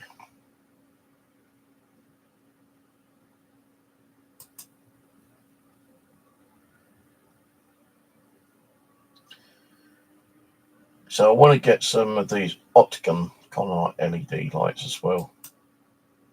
I don't know if you see that on screen. No, you ain't going to see it. But like these little Opticon kind of like LED lights. You know, you can get them for about 30 quid onwards, depending on how many you want in the pack. The ones I'm looking at is like 60. £61. But it depends on, as I say, how many you want in the pack and the thickness of them. Now, because I started doing my bedroom with LED lights, yeah, I did a couple of videos on Facebook. And again, my sister, Denise, has to complain. Oh, those LEDs ain't no good for your eyesight, you know. I've decided to do it this way because, to me, it cheer the room up a little bit, yeah. Because when you're sitting here, you know, I even bought some nice kind of like LED ones. I don't know what control it is. I think it's.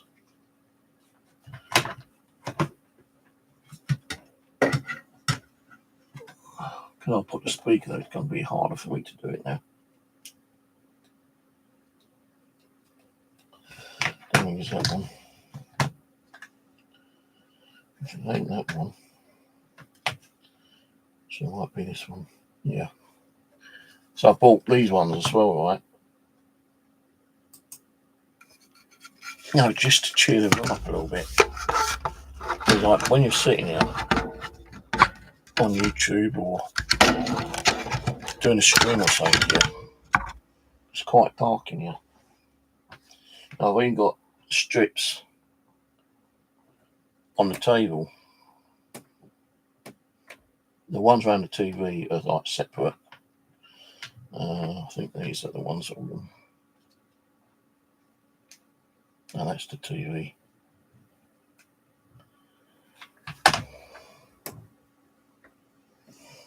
So it's got to be this one. But no. Can't remember what one it is. See, some of these remote controls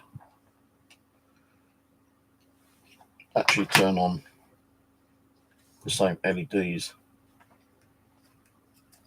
than the other ones do.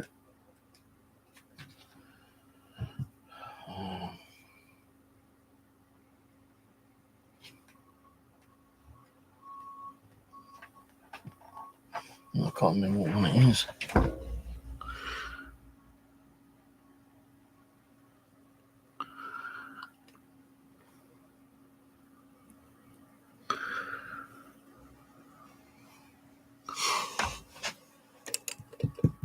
I think they might have broken already, actually. It's not that one.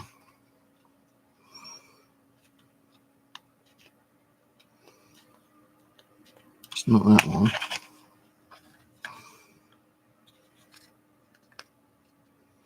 See, all three turns on the bloody TV one, you know.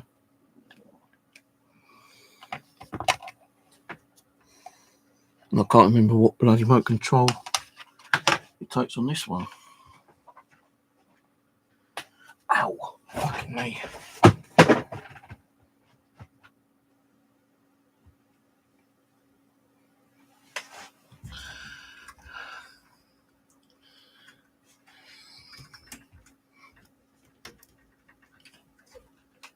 See that other one?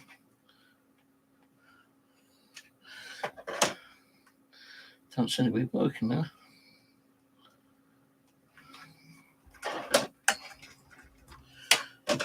Let me see if the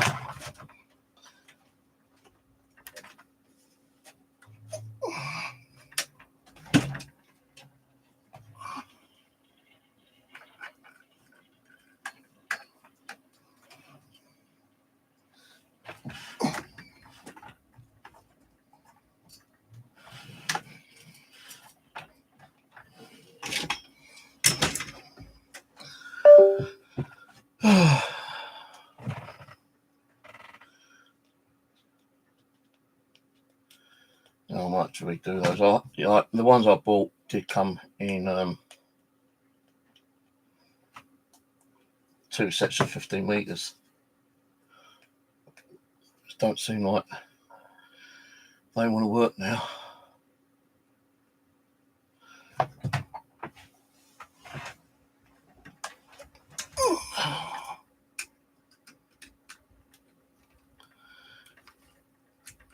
They are plugged in.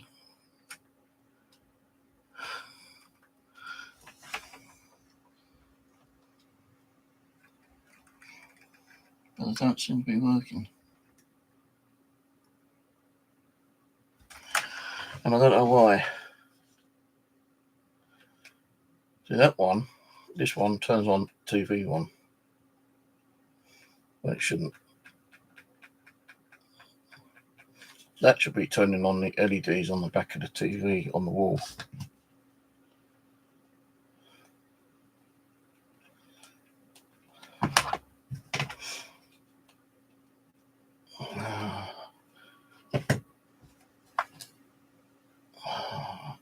Off. So that one turns that off. That one ain't doing nothing. And this one turns on the TV when it shouldn't turn on the TV.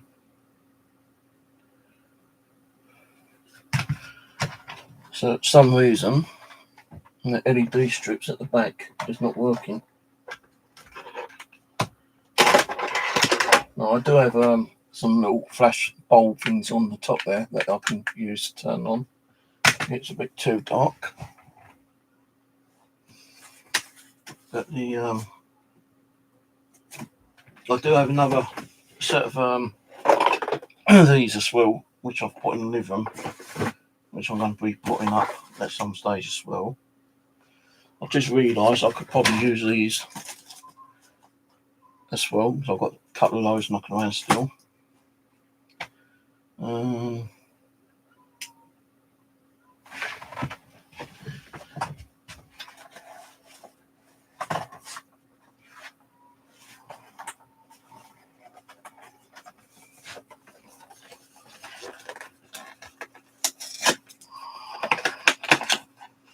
That's not what I thought it was.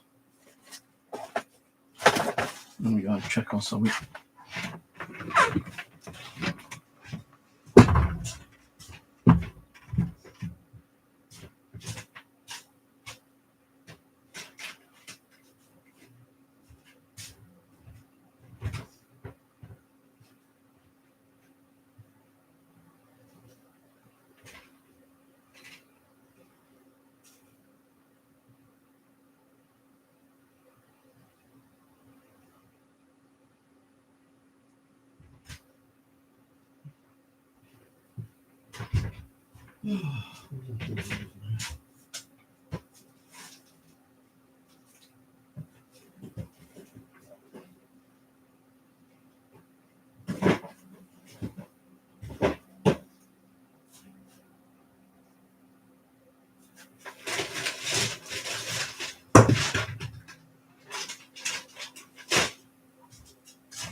Oh, I don't know what I've done with them. I did buy a second set for my living room. I can't find them.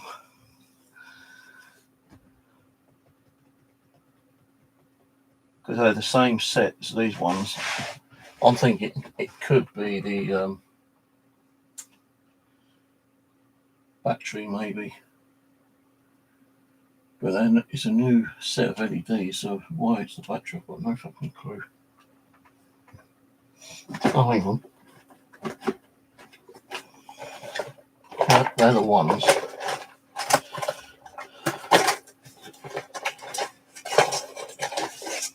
Yeah, so they come in like this. So let me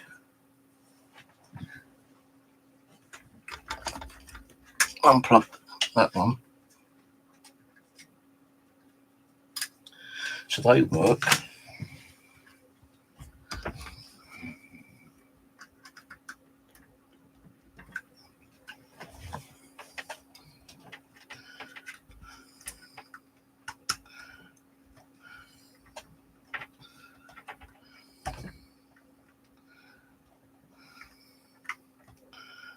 Yeah, I think it's the LEDs that's broken on it for some reason. I know there was a bit of a tear on one of these. Maybe it's affecting it. So I didn't put them on dead straight. So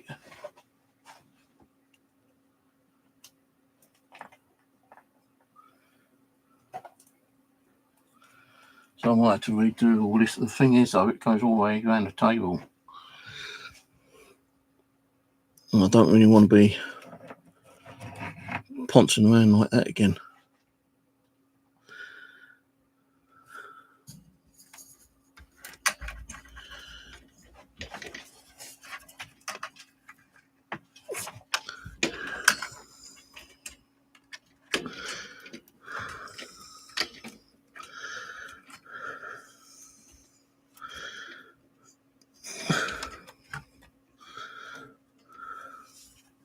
So it has got kind of knotted up around the back there.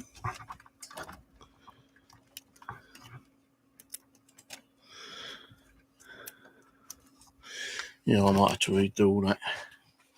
I'll probably get another one like the TV one, smaller one, put around the edge of this TV, and get some thicker LED lights for around the back on the wall, because these are a bit shit to be honest with you. These only cost about 15, 16 quid, and that's for like 30 metres.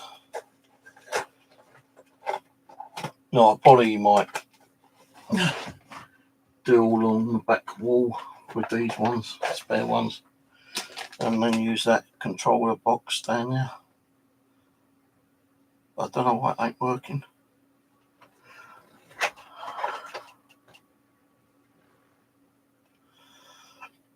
So that activates the TV, that one. So does this one.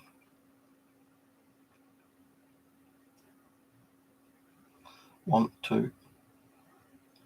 See, I know that when I was knocking the table, all these lights would light up. But for some reason they don't work now.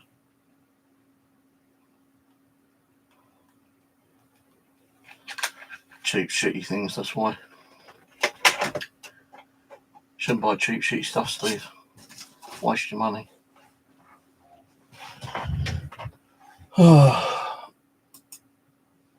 Alright, Ian, you're fucking late, mate. Well too late.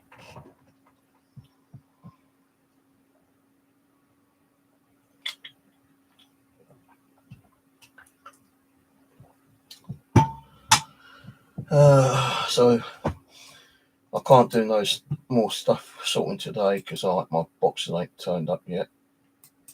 I've done the tracking on it and not getting nothing on there. It says before 9 o'clock, so I wouldn't be surprised they turn up around about 7, 8 o'clock time, like most of my packages have been doing lately. Apart from this Call of Duty mouse mat turned up about 6 o'clock yesterday.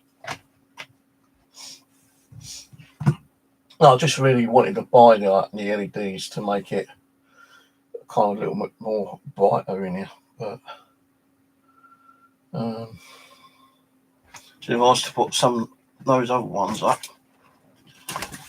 they do have I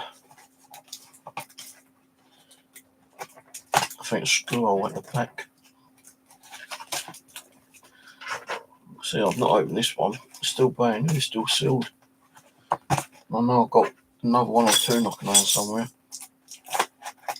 I did have a few and I gave Rose 2 or 3 of them. She sent a couple back saying they weren't working. They did work. All she had to do was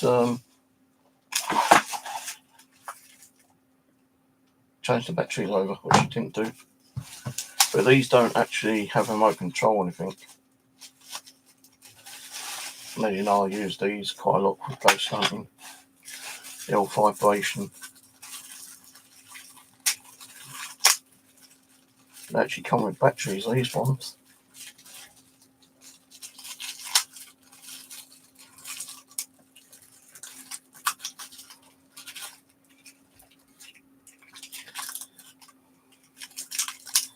If they're going to work, that's another matter.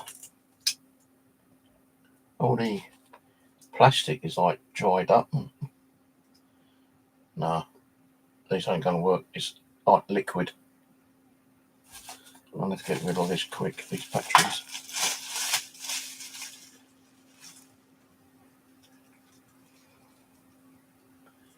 Them ones might be okay, I don't know. I don't think I'm going to be able to try this out actually, because like 2 of the batteries have kind of like started decaying. I know I've got small batteries, but I don't know where. Let me just go and throw these away. There might be some in the kitchen.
Got some batteries here. See if these work. I know I've got some AA batteries somewhere, but exactly where I don't know. I'll try these 4. If they work, they work. If they don't, they don't.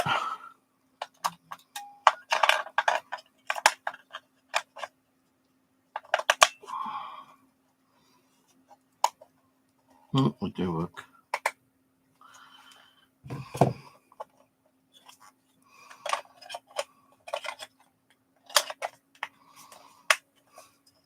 Not bright, because the batteries ain't brilliant. But, you know, I've got my Xbox LED light there. Got my PlayStation box there. Then I could put that there if I wanted to. But it won't stand because it's going to fall down.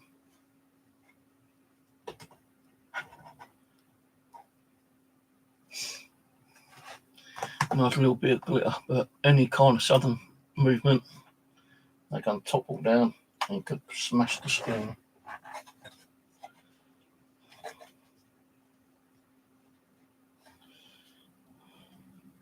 Found this when I was sorting the room out the other day.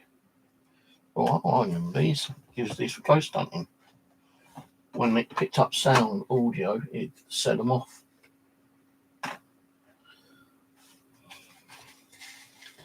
But these are supposed to be in the living room actually.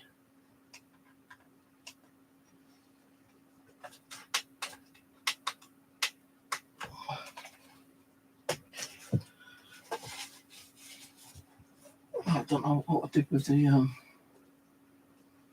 oh, actually, I'll try to because I don't know they aren't yeah. I did buy a new box of these, but I don't know what I've done with them. It's not the can try. It's definitely the LED strip that's gone on them for some reason.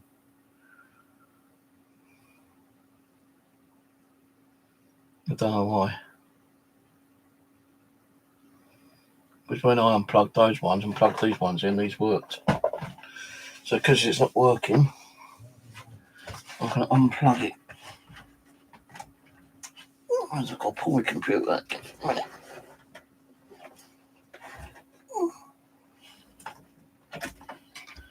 Unplug that. So I don't know if I hazard. Don't it suddenly like start overheating and something catching on fire. So I used to have my computer with this side of them. Now I'll put it over this side. Don't really matter what side it goes. I might put it back over this side later. I don't know yet. I've got boxes, storage boxes of stuff here as well, cables and God knows what else is in there. I've got more cables than any other household probably got.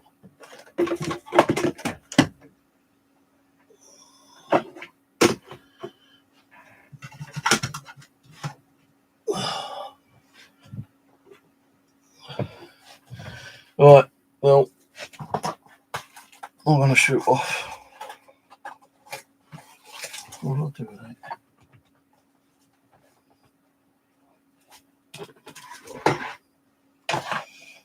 Let's pull it back in here. Now I'm going to shoot off. Go and watch some YouTube videos, I suppose. Still got my old mouse mat here, which is going to go possibly in a washing machine. Thing is, though, it is peeling. Nice old Dragon one, so that might actually end up going in the bin later.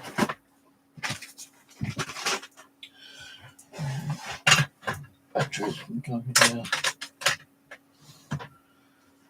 Right. Hard drive.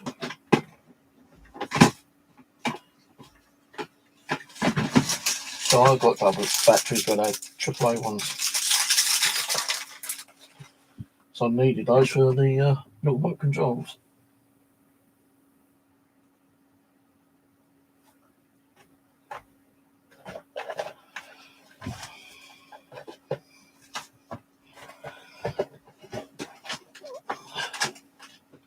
Right, so I don't know when I'll be on next. I thought I'd just have a rant about my neighbours. Then it moves on to fucking ghost hunting in the kitchen and cleaning and shit like that. But at least I've been on for a couple of hours. So, yeah. Not sure when I'm on next. But take it easy. Have a good week. And I'll catch you whenever I'm on next. Bye-bye.